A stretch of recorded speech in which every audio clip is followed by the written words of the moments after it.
بات چیت ان کے وفد کی جاری تھی وائٹ ہاؤس سے، اور اس کے ظاہر ہے کہ فوراً بعد ہی تھوڑی دیر میں یہ اطلاع آ گئی تھی کہ اب وہ باقاعدہ ٹرمپ صاحب کے ساتھ، بلکہ ان کی کیبنٹ کے ساتھ مل کے لنچ کریں گے، جو کہ ایک پاور لنچ جسے کہا جاتا ہے وہ ہوگا۔ اچھا، پھر اس کے ساتھ ساتھ کچھ محسن نقوی صاحب بھی وہاں موجود تھے، میری ان سے بھی بات ہوئی، تو فوکس یہ لگ رہا تھا کہ اس کا جو اس وقت جو ان کا معاملہ چل رہا ہے، ظاہر ہے کہ ان کے جو ایک عسکری معاملات ہیں وہ تو الگ ہیں، لیکن بزنس پر بہت زیادہ توجہ تھی اور کچھ سیاسی معاملات پر بھی۔ اور خود محسن نقوی صاحب سے جب میری بات ہوئی تو میں نے جو ایک ان سے ذکر کیا تھا کہ ہال بروک کے زمانے میں پاکستان کو امریکہ نے ROZs آفر کیے تھے، یعنی ریجنل اپرچونٹی زونز بنانے کا وعدہ کیا تھا، لیکن چونکہ ہال بروک جبکہ اوباما صدر تھے، وہ ان کا جلدی انتقال ہو گیا آفس میں رہتے ہوئے، تو وہ معاملہ ادھر ہو گیا۔ تو محسن نقوی صاحب نے بھی کہا کہ وہ اس معاملے کو بھی اپنے کاؤنٹر پارٹ سے اٹھائیں گے کہ پاکستان کو دوبارہ ان زونز کی طرف جو ہے وہ توجہ ان کے امریکہ کی دلائی جائے، اور وہ اپرچونٹیز پاکستان کو دوبارہ دیں تاکہ وہاں کی یوتھ کو جاب اپرچونٹیز ملیں۔ تو اب دیکھیے یہ جو اس کی جہتیں، اس جو ملاقات کی جہتیں جو ہیں بہت زیادہ تبدیل ہو چکی ہیں۔ وہ جب یہاں تشریف لائے تھے تو معاملات اسرائیل اور ایران کے معاملات اتنے گھمبیر نہیں تھے۔ اب چونکہ واضح طور پہ لگ رہا ہے کہ شاید امریکہ بھی اس میں انوالو ہونے جا رہا ہے، تو مجھے لگتا یہ ہے کہ یہ معاملہ بھی ضرور زیر بحث آئے گا، اور پاکستان کی اس وقت جو پوزیشن ہے ٹھیک ہے، میں اس وہ طرف کیا آتا ہوں ہوگی۔ فیض رحمان صاحب، لیکن امریکی فورن پالیسی میں کوئی اسٹریٹجک شفٹ کے طور پر یا تبدیلی کے طور پر بھی دیکھا جانا چاہیے آج کی اس ملاقات کو؟ دیکھیے پاکستان کے حوالے سے تو آپ یہ دیکھ رہے ہیں کہ جب سے جو جنگ ہوئی ہے اس میں ایک بہت بڑی ایک مانومنٹل چینج آئی ہے، کم از کم امریکن پرسیپشن میں۔ پہلے یہاں پر یعنی جس میں ہمارے کلنٹن دور سے یہ معاملہ شروع ہو چکا تھا کہ چائنا کے اگینسٹ انڈیا کو پراپ اپ کیا جا رہا تھا کہ وہ وہاں پر ایک کاؤنٹر بیلنس کے طور پر انڈیا ہمارا ساتھ ہی رہے گا، یعنی ایک امریکن پالیسی میکرز کا یہ ایک خواب تھا۔ لیکن وہ خواب جو ہے، جب یہ جو چھوٹی جو جنگ میں جس طرح سے پاکستان نے اس کا جواب دیا اور جس طرح سے وہاں ڈومینیٹ کیا اس پورے معاملے کو، تو یہاں ان پالیسی ساز لوگوں کے، پالیسی میکرز کے جو خواب تھے وہ چکنا چور ہو چکے ہیں۔ اس وقت بالکل واضح طور پر یہ جو ایک فیکٹ ہے یہاں پر لوگوں کے اوپر عیاں ہو چکا ہے کہ اب انڈیا کا وہ بھرم نہیں ہے، یا وہ کیپیبلٹی یا وہ کیپیسٹی نہیں ہے کہ وہ باقاعدہ کسی دوسرے بڑے ملک کے ساتھ کے اگینسٹ امریکہ کا ساتھ دے سکے۔ اور جو پاکستان کی جو پوزیشن تھی، اب پاکستان وہاں ایک بیلنسنگ ایک فیکٹر کے طور پر ابھرا ہے۔ یعنی اب پاکستان دیکھیے نہ صرف یہ کہ خود اس کی اپنی پوزیشن مستحکم ہوئی اس پورے واقعے کے بعد، بلکہ اب چائنا کے ساتھ بھی جو ایک ان کا جو امریکہ کا جو ایک کبھی آف اینڈ آن جو چیزیں چل رہی ہیں اس میں پاکستان کا بھی بہت بڑا رول بن رہا ہے۔ تو یہ سب چیزیں مل کے جو ہے میں سمجھتا ہوں کہ فیلڈ مارشل کا یہاں اس وقت ہونا اور براہ راست صدر امریکہ سے ایک اہم لنچ جسے میں پاور لنچ کہتا ہوں وہ کرنا، اس بات کا بالکل بین ثبوت ہے کہ پاکستان کے بارے میں امریکہ کی جو تھنکنگ ہے وہ اس وقت بدل چکی ہے۔ تو پھر فیصل پاکستان اس سچویشن کو کیسے کیپٹلائز کر سکتا ہے جو بڑی فیوریبل لگ رہی ہے فیور آف پاکستان؟ بہت اچھا سوال ہے، بہت اچھا سوال ہے، اور یہی بات میں نے وزیر داخلہ سے بھی جب بات ہوئی اور وہاں یہ سوال جواب بھی ہوئے فیلڈ مارشل سے کہ کس طرح سے پاکستان اپنی یہ جو اپرچونٹیز ہیں، یہ جو مواقع مل رہے ہیں، خصوصاً ٹریڈ کا بار بار ذکر کیا جا رہا ہے، تو کیا پاکستان میں اتنی کیپیسٹی ہے کہ وہ امریکہ کی طرف سے جو ڈیلز آفر ہوں اس کو کیپٹلائز کر سکے؟ کیا ہمارے پاس وہ اسکلز ہیں، وہ ایکسپرٹیز ہیں؟ تو اس کو ڈیولپ کرنے کے لیے بھی ہم کو تھوڑا وقت چاہیے اور ذرائع چاہیے، اور اس بات پر ضرور بات ہوگی۔ اور جیسے میں نے بھی جو آپ سے ذکر کیا، جو اوباما کے دور میں جو ROZs یعنی جو اپرچونٹی زونز بنانے کی جو بات کی گئی تھی، اس کا بھی مقصد یہ تھا کہ پاکستان کے جو دوسرے جو انڈر ڈیولپڈ جو علاقے ہیں وہاں پر ایسے سینٹرز قائم کیے جائیں جہاں کے نوجوانوں کو جابز ملے۔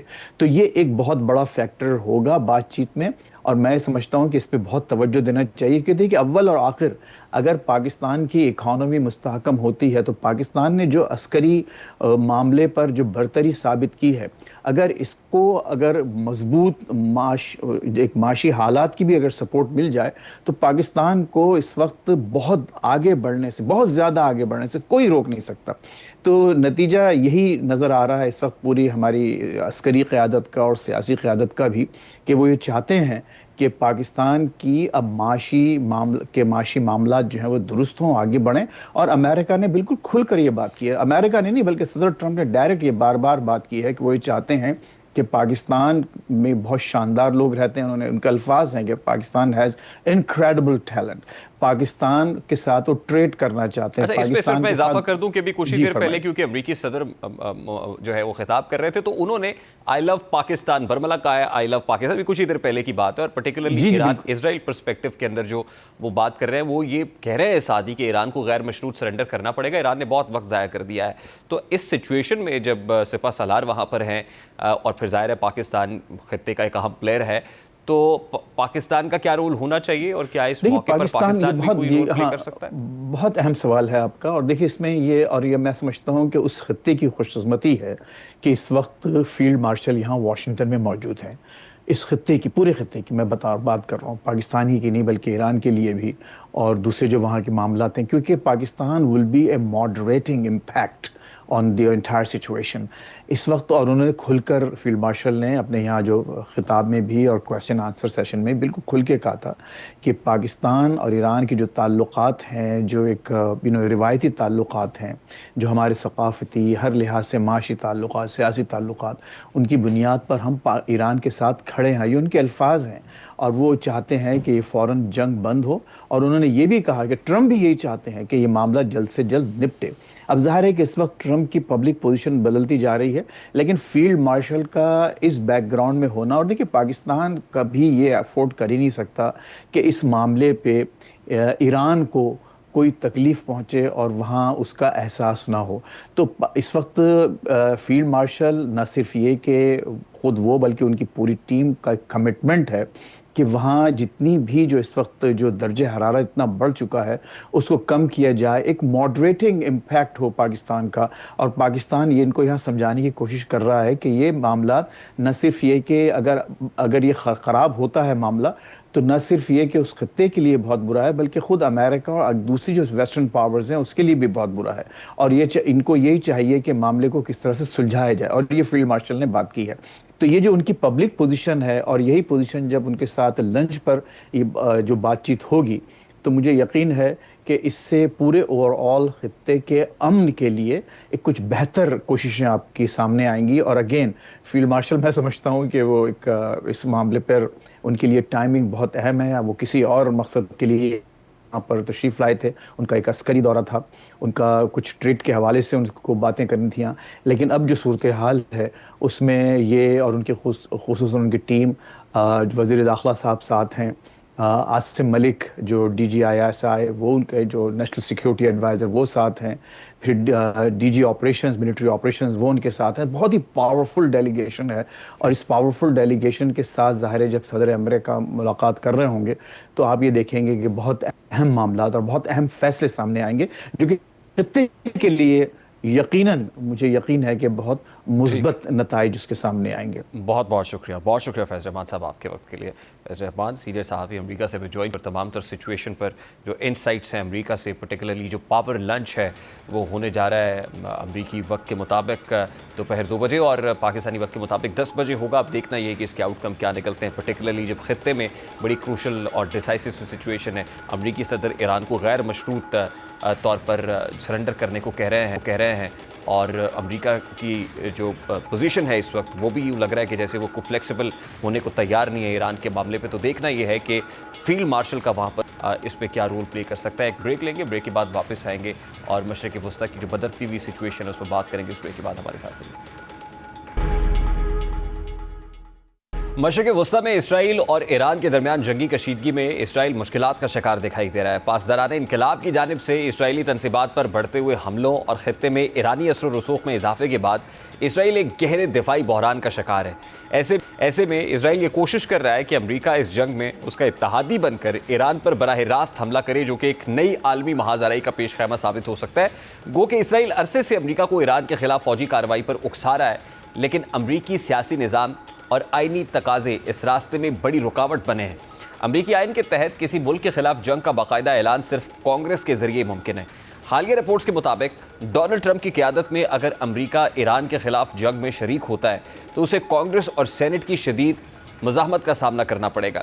متعدد اراکین کانگریس نے واضح کر دیا ہے کہ ایران کے خلاف بلا جواز حملہ نہ صرف آئینی حدود کی خلاف ورزی ہوگا بلکہ اس سے عالمی امن کو بھی شدید خطرات لاحق ہو سکتے ہیں۔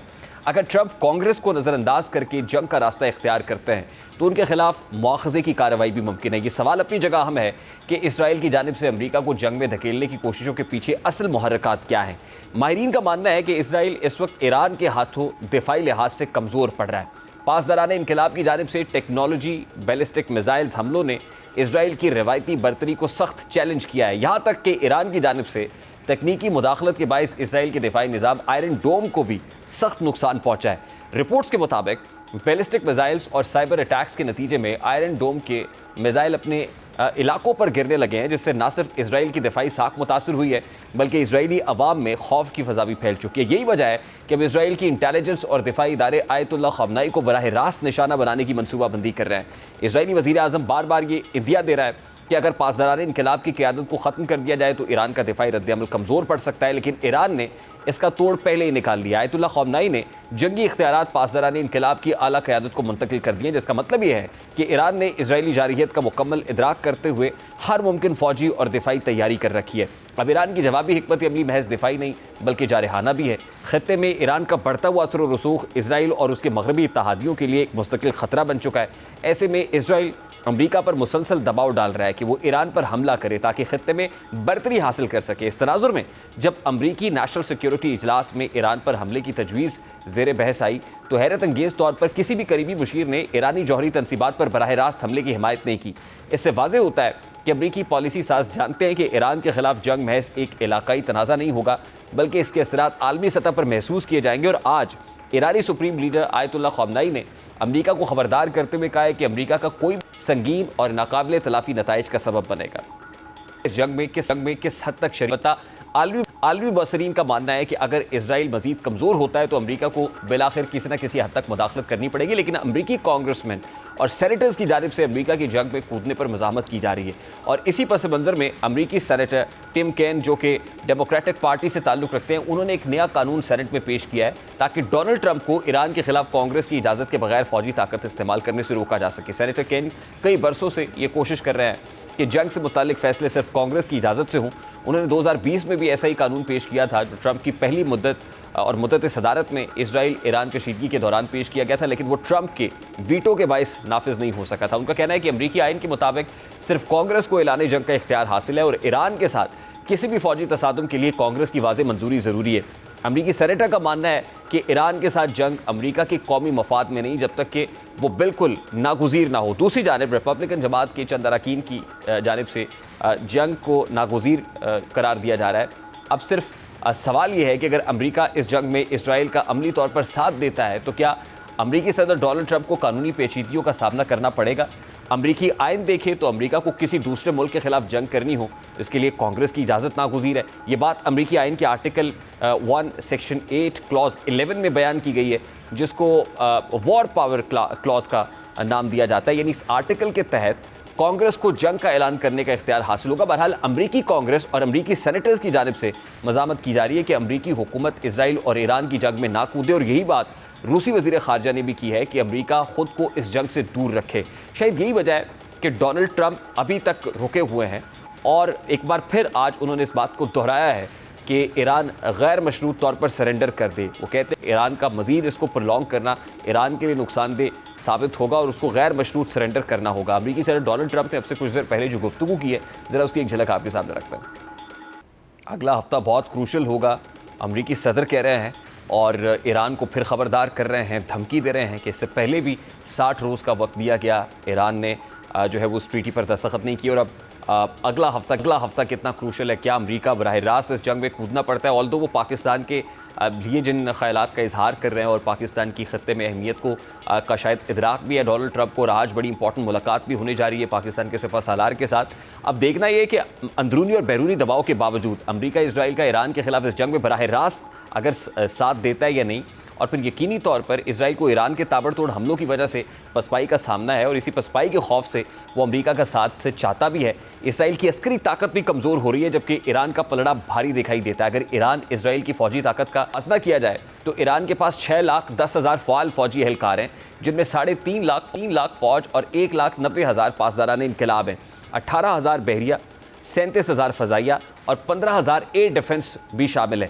ایران کے پاس 3.5 لاکھ ریزرو فوج بھی موجود ہے۔ اسرائیل کے پاس 1,69,500 فوجی اہلکار موجود ہیں، جن میں 1,26,000 فوج، 9,500 بحری اور 34,000 فضائیہ شامل ہے۔ اسرائیل کے پاس 4,665,000 ریزرو فوج بھی موجود ہے، جبکہ جنگی آلات کی بات کی جائے تو ایران کے پاس کم از کم 10,513 جنگی ٹینک، 6,798 توپیں اور 640 سے زائد بختر بند گاڑیاں ہیں، جبکہ اسرائیل کے پاس تقریباً 400 جنگی ٹینک، 530 توپیں اور 1,190 سے زائد بختر بند گاڑیاں ہیں۔ فضائیہ کی بات کی جائے تو ایرانی فضائیہ کے پاس 312 جنگی طیارے، پاسداران انقلاب کے پاس مزید 23 طیارے ہیں، یعنی کل 335 ہیلی کاپٹرز ہیں۔ ایرانی فوج کے پاس 50 ہیلی کاپٹر، فضائیہ کے پاس 2 حملہ آور ہیلی کاپٹرز، پاسداران انقلاب کے پاس 5 ہیلی کاپٹرز ہیں، جو ٹوٹل 57 ہیلی کاپٹرز بنتے ہیں، جبکہ اسرائیلی فضائیہ کے پاس 345 جنگی طیارے اور 43 حملہ آور ہیلی کاپٹرز ہیں۔ اسی طرح بحریہ کی بات کی جائے تو ایران کے پاس 17 ٹیکنیکل آبدوزیں، 68